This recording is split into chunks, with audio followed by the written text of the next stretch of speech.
23-24 کروڑ فارغ پہ اس طرح بیٹھے ہوتے ہیں، اس میں سے 2 کروڑ بھی نکلے، ان کی نکلنے کا وہ ویلیو نہیں ہے جو ادھر 300 بندوں کا ہے کہ وہ قانون بناتے ہیں۔ تو ہم کہتے ہیں ہم ادھر ان بندوں کو بٹھائے جو میرے مصطفی کریم علیہ السلام کے دین کے نفاذ کے لیے کوشش کرے، اور جب حضور کا دین تخت پہ آئے گا پھر خدا کی قسم یہ محرومیاں نہیں ہوں گی، پھر اس ملک کا وزیر اعظم 300 کنال گھر میں اور غریب کے 10% لوگ فٹ پاتھوں پر نہیں سوئیں گے، پھر یہ آپس میں پنجاب اور اسلام آباد کی لڑائیاں، اور آگے جا کر بلوچستان ڈوب رہا ہے۔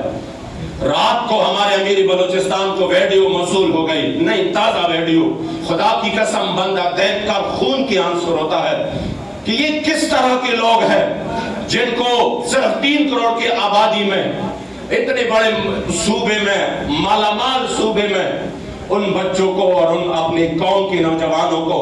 وہ اتنے انہوں نے بے یار و مددگار چھوڑے ہیں کہ اپنے جھگڑوں میں مصروف ہے، اور آگے جا کر پتہ نہیں ان بیچاروں کی کھانے کا کیا ہوگا، پینے کا کیا ہوگا، کوئی حال احوال نہیں۔ اسلام آ جاتا ہے تو یہ ایسا نظام ہے کہ یہ پھر اپنے وقت کی بادشاہ کے کندھے پر آٹا رکھ کر غریب کے گھر پہنچا دیتا ہے۔ اسلام وہ نظام ہے کہ جب اس کا بادشاہ امیر المؤمنین سیدنا عمر فاروق آ کے خطبہ دیتے ہیں اور فرماتے اسمعوا رحمکم اللہ، تو صحرا سے آیا ہوا ایک بندہ اٹھتا ہے، فرماتے لا واللہ لا نسمع ولا نطیع۔ آپ فرماتے کیوں؟